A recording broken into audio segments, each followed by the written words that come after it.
OK.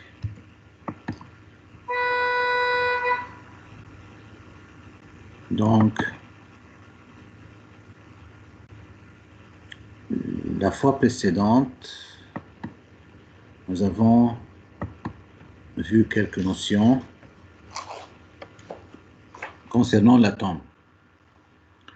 On peut faire une petite révision ensemble. Donc, l'atome est formé d'un noyau central entouré par quoi? Qui peut me dire? Par le nuage électrique. Par un nuage Par un nuage électrique. électronique.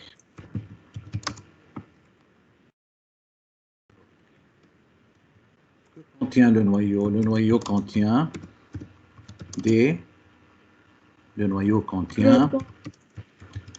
protons et des neutrons qui s'appellent tous les deux nucléons. Contient des nucléons. Combien de nucléons il contient? Il contient un nucléon. Ah, le nombre de nucléons s'appelle A. Un nucléon. Ces A nucléons sont divisés en Z protons, qui sont quoi? Chargés positivement. Et combien il reste de neutrons? A moins Z. Moins Z. Neutrons non chargés. OK?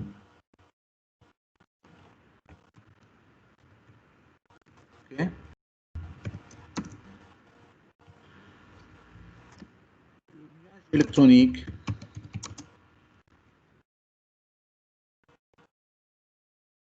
Contient quoi?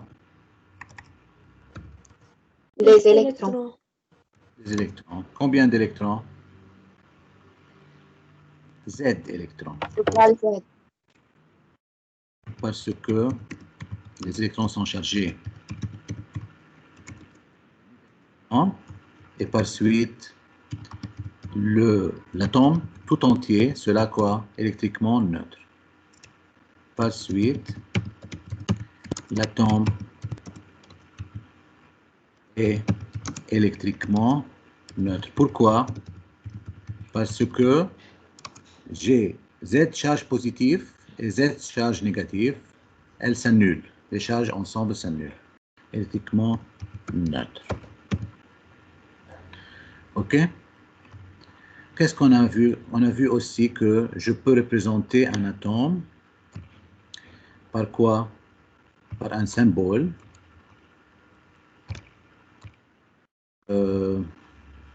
Par exemple, si j'écris le symbole suivant,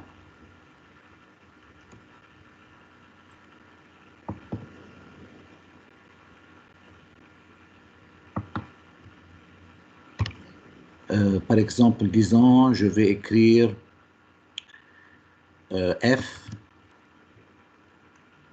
9 19. Atome fluor. Donc, oui, c'est l'atome fluor,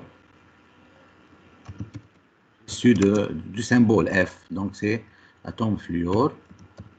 Qu'est-ce qu'il a dans son noyau?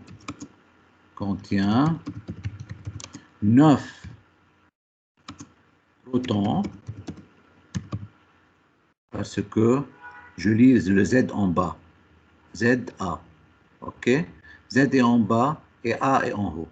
Donc, contient 9 protons. 19 moins 9, ça fait 10 neutrons. Et dans son nuage électronique, il doit avoir quoi? 9 électrons dans son nuage électronique parce que c'est un atome électriquement neutre. Comment je sais qu'il est électriquement neutre? Je n'ai pas de charge, ni plus ni moins ici. OK? Donc, 9 électrons. Si par exemple, j'ai, au lieu d'avoir comme ça, j'ai par exemple un autre exemple, je vais prendre, disons, Na. 11, 23. Et là, j'ai un plus. Donc, celui-ci s'appelle comment? C'est un ion. Ion. Ion quoi? C'est quoi le symbole de Na? Symbole de quel élément? Na. Sodium. Sodium. Donc, c'est l'ion sodium. Il contient dans son noyau quoi? Combien de protons? 11 protons. 11 protons. Okay. Et combien de neutrons? 23 moins 11 égale 12. 23 moins 11 égale à 12 neutrons. Et combien d'électrons il possède? 11 moins 1 égale 10. Oui, il possède 10 électrons. Pourquoi cette fois-ci le nombre des électrons n'est pas égal au nombre des...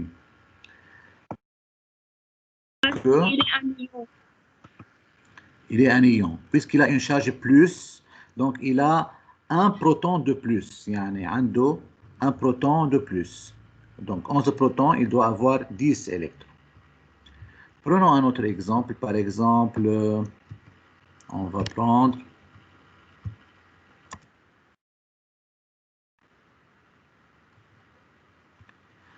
prendre l'azote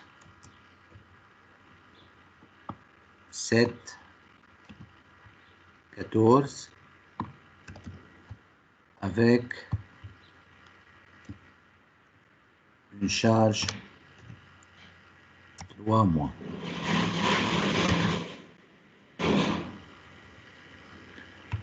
Ok? C'est quoi? Oui. Qui Azote. veut dire? C'est un ion d'azote. Ok. En fait, c'est un ion chargé négativement. Généralement, ça change de terminaison. Au lieu de dire azote, je dis azoture. Ok? J'ajoute le mot ur, la terminaison ur, lorsqu'il s'agit de quoi? D'un ion chargé Négativement. Ok? Donc, qui veut me dire, je vais entendre de nouvelles voix. Combien de protons on a dans l'ion azoture? Qui veut parler? 7. 7 protons. Ok. Et combien de neutrons? 14 moins 7. 14 moins 7. Ça fait 7 neutrons. Et combien d'électrons il possède? 7 plus 3. Oui, 7 plus 10. 3. 10 électrons. Parce que il a une charge 3 moins, donc il a 3 charges négatives de plus que les charges positives. Qui sont les charges négatives? Ce sont les électrons. Donc, 10 électrons. Ok, très bien. On a vu aussi qu'il existe des fois que je trouve deux, par exemple, composés, comme ça. F919, par exemple, et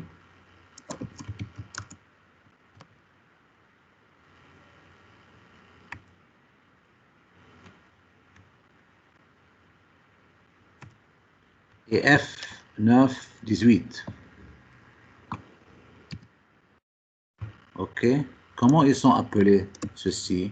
On a dit la fois précédente, lorsque c'est le même nombre de protons, c'est le même, donc c'est le même élément. Donc tous les deux sont Isotope. F fluo. Ils sont appelés isotopes. Isotopes. Donc sont des isotopes de l'élément fluo. OK? Donc, en quoi diffèrent les deux isotopes? Ils diffèrent par le nombre de neutrons. C'est le même nombre de protons, donc ce qui diffère entre eux, c'est le nombre de neutrons. OK?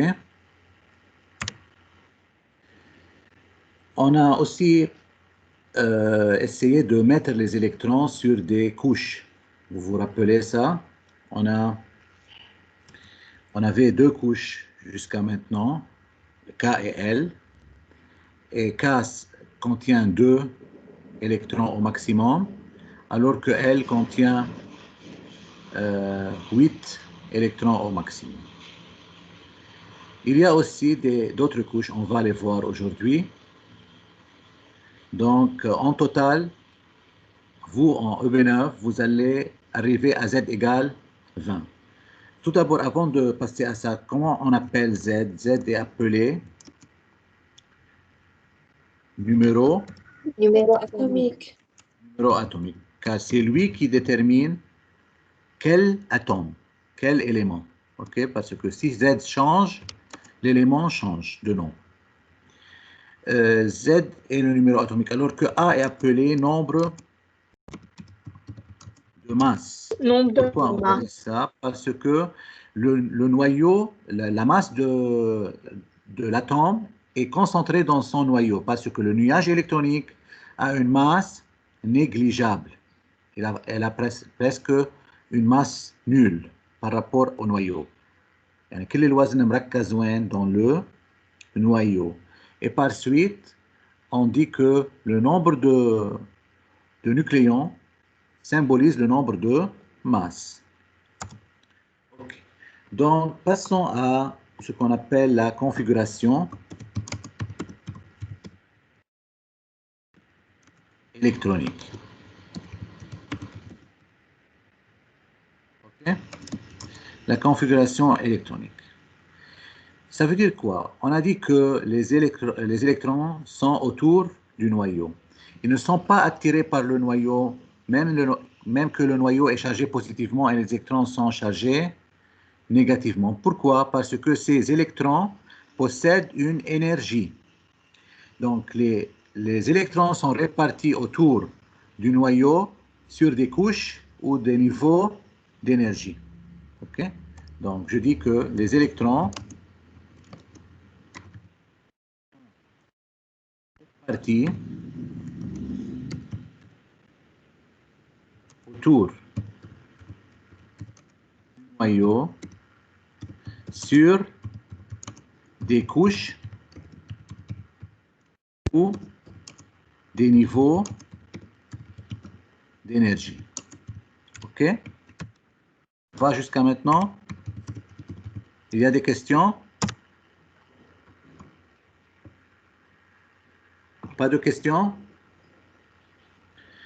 Ces couches sont nommées par les lettres majuscules K, L, M, N.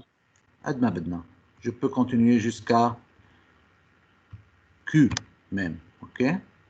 Mais nous, en EB9, on va seulement utiliser ces 4 couches. OK? La couche K contient au maximum 2 électrons.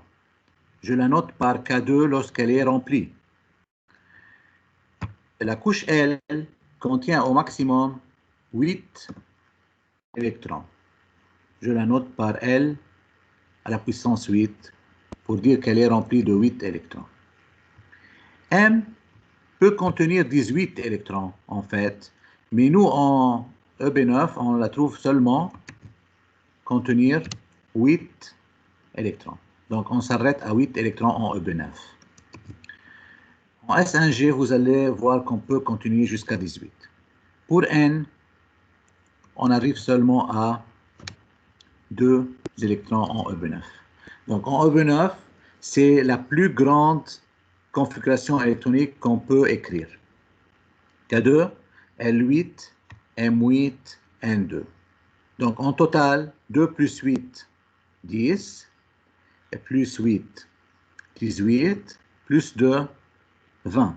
Donc on arrive à Z égale 20. Qui est Z égale 20 dans le tableau périodique? C'est le calcium. OK? Donc, on étudie seulement les 20 premiers. Donc, en EB9, on étudie les 20 premiers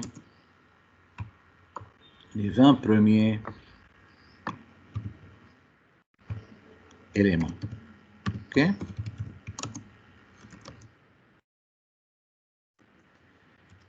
Il n'est pas nécessaire de les étudier, mais si vous voulez, je vais vous donner une liste des 20 premiers éléments. Ils sont H, HE, LI, BE, B, T, N, O, F, NE, NA, MG, AL, SI, P, S, CL, AR, K et CA. OK? Ce sont les 20 premiers éléments dans l'ordre. OK?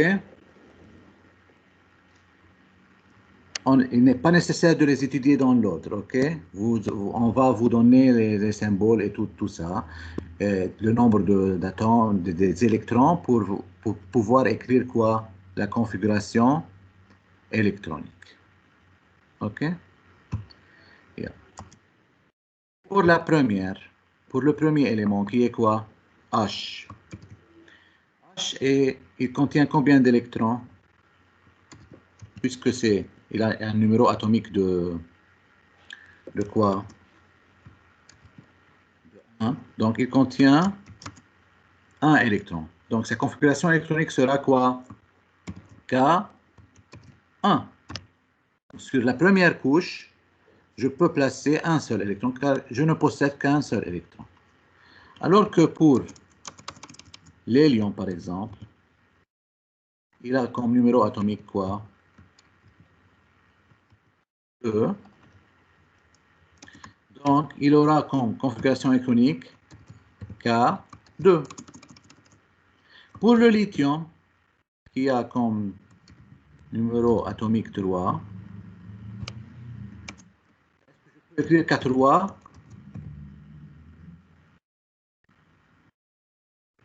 Est-ce que je peux écrire K3? K2. Il faut écrire K2. Et je commence à remplir le L. Combien d'électrons j'ai encore? Un seul électron. Donc, j'écris K2L1.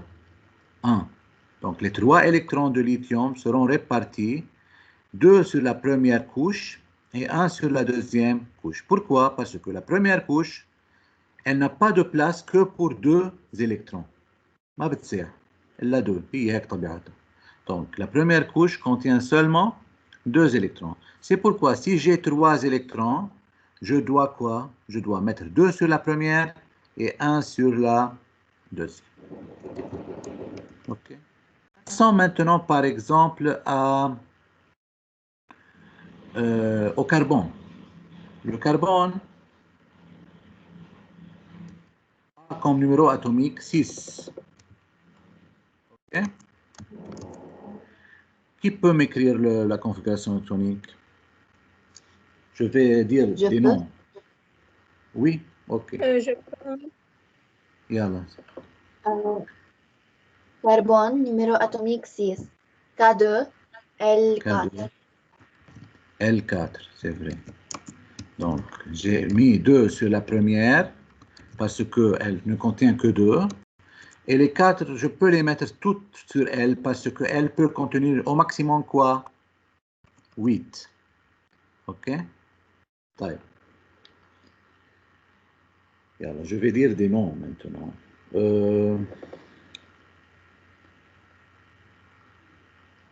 Charbel, tu es avec nous? Charbel Doumit, tu es avec nous?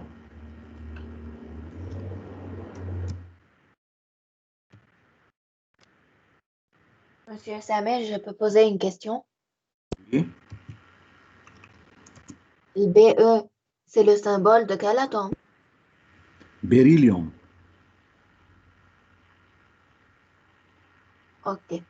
Vous n'avez encore pas entendu avant le... Le nom de beryllium. Non, on connaît seulement le bore, pas le beryllium. أها. طيب. Ok. طيب Charbel.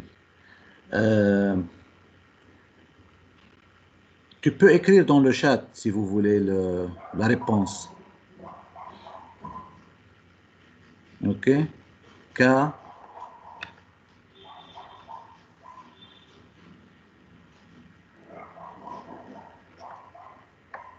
Ok. Écris dans le chat. NA11.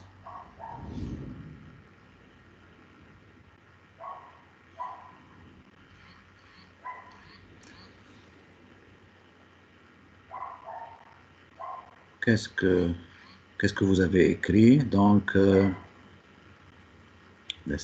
voyons. Donc, Wijdan, tu as écrit K2L9. Est-ce que c'est vrai? Non. Pourquoi? Wallah, Oui, qu'est-ce qu'il faut? K2L8M1. J'ai oublié ça. Oui. Donc, M1.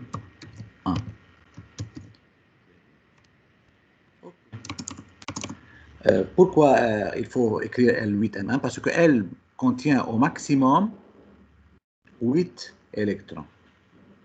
OK? Voilà, très bien. Maintenant, si on passe au chlore.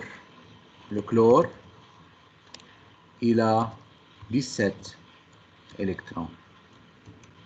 Okay. On va demander à qui? Je vais demander à Jane. Vous pouvez parler sur le micro ou tu écris? J'ai écrit, si tu veux, je peux parler sur le micro. Ok, dis. Donc c'est K2. K2L8M7.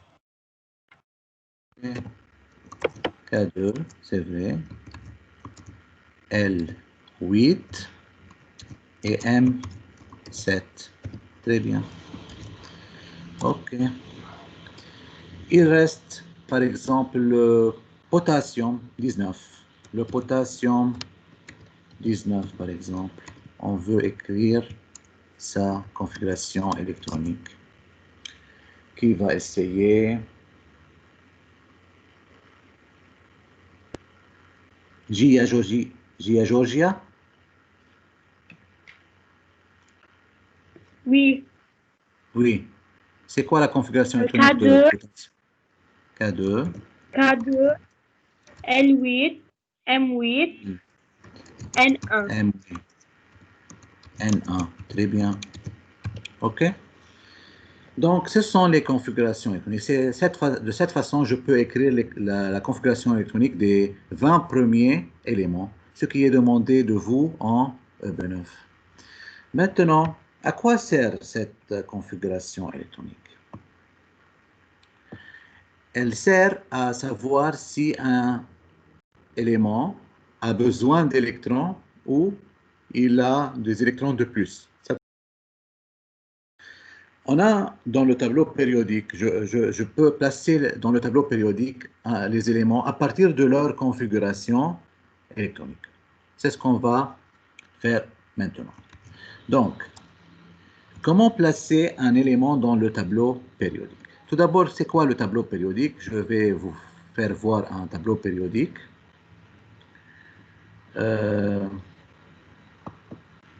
Disons, voici, c'est un tableau appelé le tableau périodique. Il contient les éléments H, HE, Li, Be, B. Voilà, vous voyez. Hydrogène, hélium, lithium, beryllium, bore, carbone, azote, oxygène, fluor, néon. Okay? Ça s'appelle le tableau périodique. Dans le tableau, vous voyez qu'il y a quoi? Il y a des colonnes. 1, 2, 3, 4, 5, jusqu'à 18. De 1 jusqu'à 18. Et il y a des lignes de 1 jusqu'à 7, des lignes ou périodes.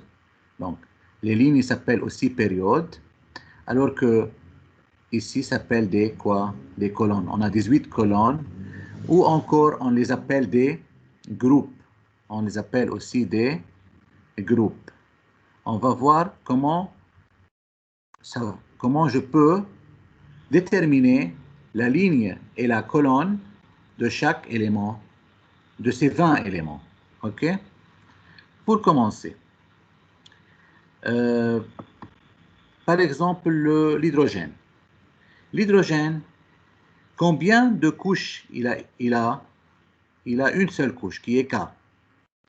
Donc, il appartient à la première ligne. Donc, le nombre de lignes et le nombre de couches.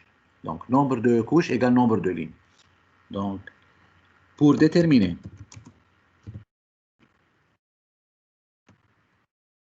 la ligne tableau périodique, on compte les couches.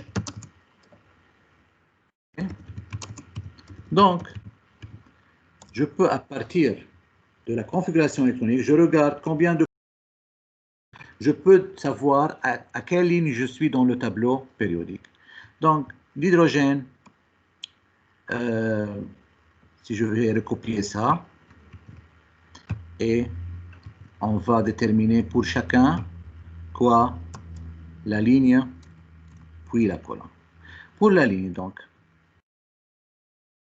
il est facile de la déterminer. Il suffit de quoi? De compter le nombre des couches. Voyons. Donc, combien de couches j'ai dans cette configuration électronique? Une seule, donc ligne 1. C'est la même chose que période 1, c'est la même chose. Je peux dire période et je peux dire quoi? Ligne, c'est la même chose. OK? Pour la deuxième, c'est aussi, elle contient aussi quoi? Une seule couche K. Donc, elle appartient à quoi? À la ligne 1 aussi. Pour LI, il contient combien de couches? 1, 2. KL. Donc, ligne 2. Il faut dire que c'est la ligne 2 ou période 2. Si on regarde le tableau ici, je peux voir que H et HE sont à la première ligne, puis j'ai passé à la deuxième ligne. Donc, LI, c'est bien dans la deuxième ligne. OK? Maintenant, pour Cl, pour le chlore, sorry, pour le carbone, sorry. Pour le carbone, c'est à quelle ligne? Qui veut me répondre? Période 2. Période 2, ou ligne 2, c'est la même chose. Oui. Donc, c'est la ligne 2 ou période 2. OK. Pour Na, c'est quelle ligne? Ligne 3. Ligne 3, car j'ai utilisé 3 couches. Donc, ligne 3 ou période 3. Pour le chlore, Période 3. aussi. Donc, ligne 3 ou période 3. Et enfin, pour le potassium, Ligne 4. ligne 4. Très bien. Période 4.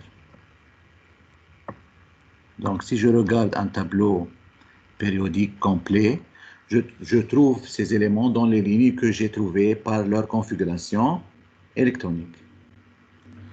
Maintenant, pour déterminer la colonne ou le groupe, qu'on appelle le groupe, il suffit de regarder ce qui est écrit sur la dernière couche. OK? Il y a une seule exception qu'on va parler ensuite, c'est l'hélium.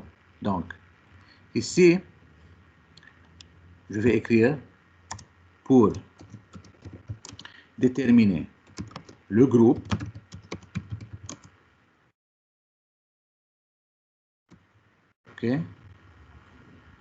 on compte les électrons de la dernière couche. D'accord?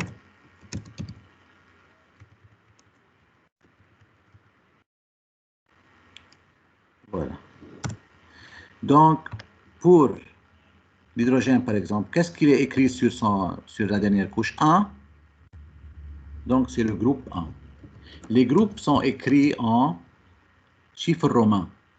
D'accord? Groupe 1 est écrit en chiffres romains. Pour l'hélium, c'est une exception. Je vais revenir ensuite. Mais pour le lithium, c'est quel groupe?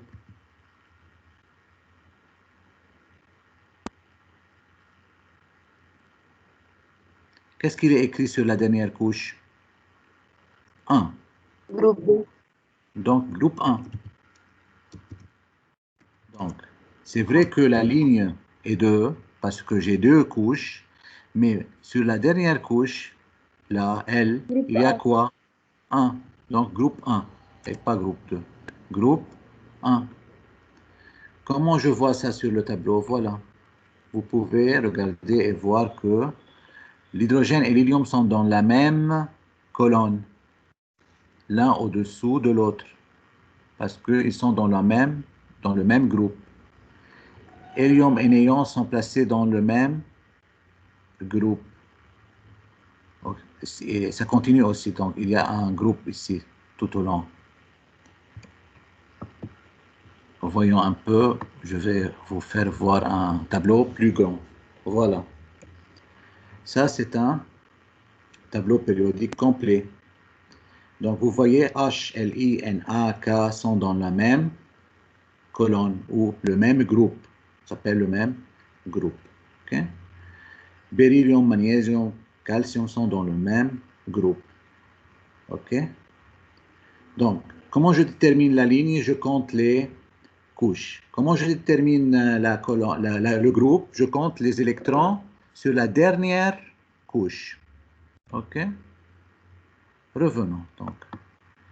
Pour le carbone, c'est quel groupe? 4. 4. 4. Comment j'écris 4 en chiffres romains? IX. V. OK? Les chiffres romains, comment on les comprend? V, c'est le 5. Et I, c'est le 1. C'est vrai? Donc, Oui. lorsque j'écris IV, ça veut dire 1 moins 5 moins 1. 5. Alors que lorsque j'écris VI, c'est 5 plus 1. Lorsque j'écris quelque chose avant, je fais la soustraction. Lorsque j'écris quelque chose après, je fais l'addition. Donc ici, c'est IV, ça veut dire 5 moins 1, 4. OK? Pour le sodium, c'est quel groupe?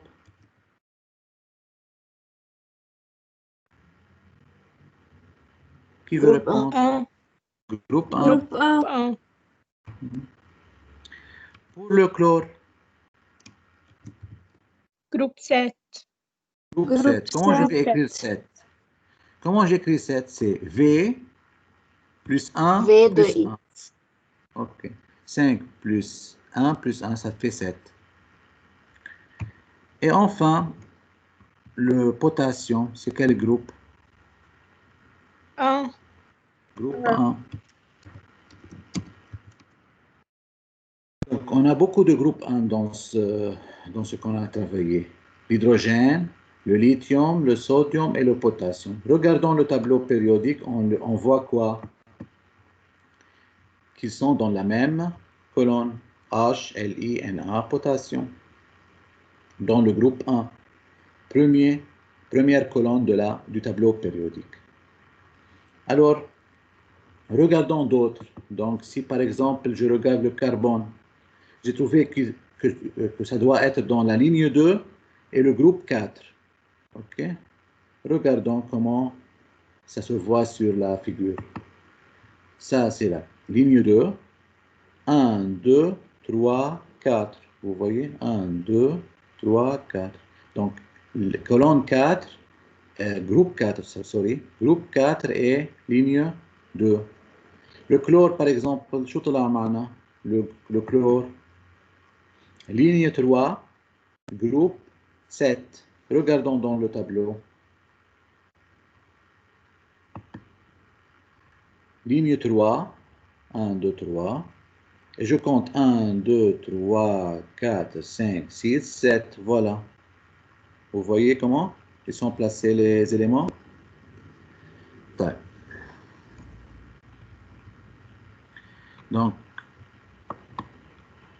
Donc, on utilise la configuration électronique pour déterminer l'emplacement de l'élément dans le tableau périodique. C'est sa première utilisation. Pour le hélium, vous voyez, il est placé dans quel groupe dans le tableau périodique, exceptionnellement? Il est placé dans... Il doit être 2. Il doit être ici, mais qu'est-ce qu'on a fait? On l'a mis ici. Donc, avec qui? Avec 1, 2, 3, 4, 5, 6, 7, 8. Il est placé dans le groupe 8, avec le néon, l'argon et le krypton, parce que ça s'appelle un gaz rare. Un gaz rare ou gaz inerte. On va voir ensuite les quelques familles du tableau périodique. Donc, exceptionnellement, l'hélium, même s'il est terminé par K2, il est placé dans le groupe 8. Comment écrire 8? C'est 5, 6, 7, 8. OK? Voilà. Donc, c'est une exception. Hein? C'est la seule exception. Alors, comme ça, je peux placer un élément dans le tableau périodique.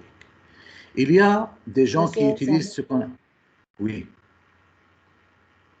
Ça va? Je n'ai pas compris l'exception hélium. L'hélium, il est placé dans le groupe 8, même qu'il se termine par chou, par 2. أنا بس يخلص شيء ب2 شو بقول؟ مثل هون مثلا ما في شيء خلص ب2 هون لا ما ثابت. إذا شيء خلص ب2 كنت قلت عنه جروب 2. المفروض أقول عنه جروب 2. Mais puisque l'hélium ressemble plus aux éléments du groupe 8, اللي هن هو بيشبههم أكثر, donc il est placé avec eux, exceptionnellement. OK? بينما tout ce qui BE se termine par L2, par exemple, MG se termine par M2, CA se termine par N2. Donc tous ces éléments sont placés par quoi? Dans la colonne 2 ou groupe 2. Alors que les héliums, exceptionnellement, puisqu'ils ne ressemblent pas au beryllium et magnésium, mais ressemblent au néon et argon, on les a placés dans la même famille. Donc, un groupe, dans le tableau périodique, un groupe correspond à quoi? À une famille. عائلة تشبه بعضها. OK? شو يعني بتشبه بعضها? Elles se comportent de la même façon. OK. Donc, c'est la première utilisation de la configuration électronique, c'est de placer l'élément dans le tableau périodique. Donc, avant de conclure, on va jouer un petit jeu ici. Donc, c'est quoi cet élément, à votre avis? Il contient un proton, un neutron et un électron. C'est un atome neutre. Oui, c'est un atome neutre, mais c'est quel élément du tableau périodique? Il contient un proton, donc c'est le hydrogène. Est-ce que c'est un atome neutre? Tu as dit que c'est un atome neutre. Vérifions. Oui, c'est bien. OK. Qui veut jouer? Un élément contient 7 protons. Donc, essaye. 7 protons. Donc, je compte 1, 2, 3, 4, 5, 6, 7. J'arrive là. Donc, c'est le azote. Ok. Est-ce que c'est neutre? Je regarde. Il a 7 protons et il a 7, Oui, il est neutre. 7 électrons. Donc, il est neutre. Vérifions. Très bien. Ok. Qui veut encore? Je vais entendre de nouveaux voix. Nouvelles voix. Moi. C'est bien. Yalla. Essaye. On a 10 protons. Donc, 1, 2, 3, 4, 5, 6, 7, 8, 9. Et j'arrive ici en néon. Ok. Est-ce que c'est neutre? Non, c'est un ion. Pourquoi? Car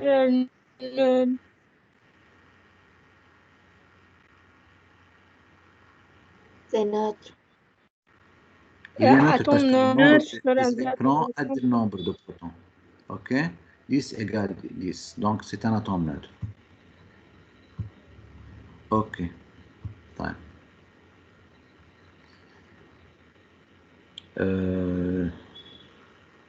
Tracy, si tu es avec nous, tu peux parler? Oui. Oui.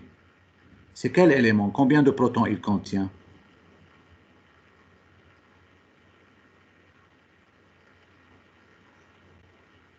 Un seul. Donc, c'est quoi? C'est l'hydrogène. Est-ce qu'il est neutre? مش مبينة. Donc, il contient un seul. OK? Donc, est-ce qu'il a un électron? Oui. Donc, il est quoi? Il est quoi? Un atome? Neutre. neutre. OK. طيب اعملي كمان وحدة تانية تنشوف هيدي. Proton 8, ça veut dire quoi? Je vais compter jusqu'à 8. 1, 2, 3, 4, 5, 6, 7, 8. J'arrive à l'oxygène. OK. Est-ce que c'est un atome neutre dans ce cas? 8 protons? Non, c'est un ion. Pourquoi? Parce qu'il y a 10 électrons. Donc, c'est un ion. Voilà. Très bien. Voilà. Excellent. On fait un autre jeu. Il y a quelques temps encore.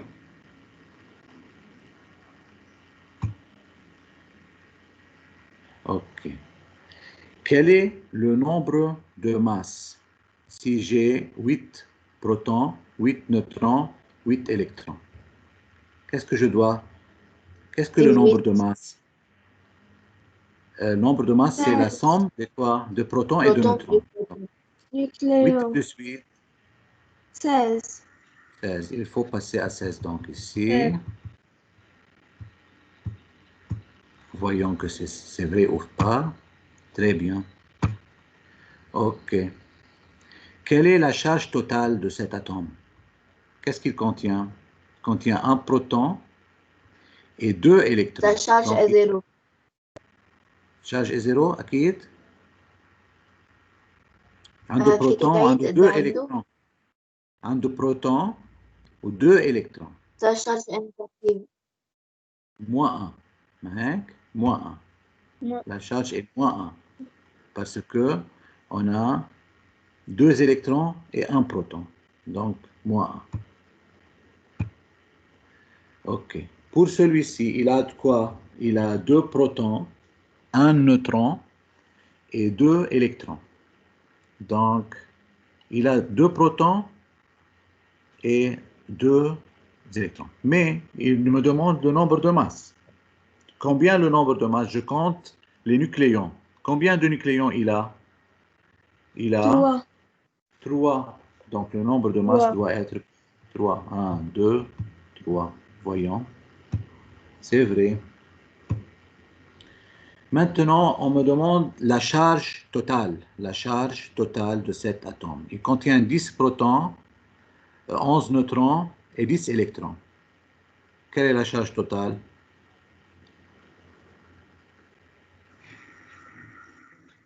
0. 0, bravo. Très bien. Maintenant, quel est le nombre de masses de cet atome? Il contient 2. un proton, un nucléon et 2 électrons. Le nombre de masses? 2. 2. 2. 2.